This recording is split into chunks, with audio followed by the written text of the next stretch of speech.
শয়তান সব সময় মানুষকে ক্ষতিগ্রস্ত করে আল্লাহ যেটা নিষেধ করছেন সেটা করানোর মাধ্যমে। হযরত আদম আলাইহিস সালামকে গন্ধম ফল খেতে বাধ্য করেছে, সে তাকে ফুসলাইছে।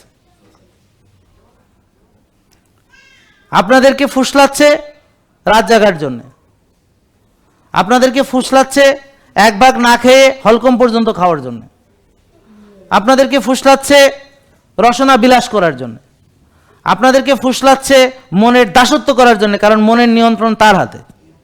ইবলিস নিজে নফসকে নিয়ন্ত্রণ করে, এই জন্যে আল্লাহ বলেছেন পবিত্র কোরআনে, যারা নফসের দাসত্ব করছো নিশ্চিত তোমরা জাহান্নামী।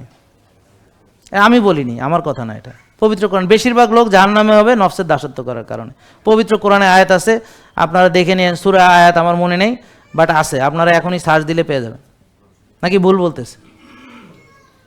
তাহলে আপনি নফসের দাসত্ব মানে কি? নফসকে কে পরিচালিত করে? আপনার ডান দিক থেকে কে আপনাকে ধোকা দেয়, বাম দিক থেকে ধোকা দেয়, ভিতরে ওয়াসওয়াসা দেয়, সামনে থেকে আসে, পিছন থেকে আসে, উপর থেকে আসে, নিচ থেকে আসে? হু? দ্য ইবলিস।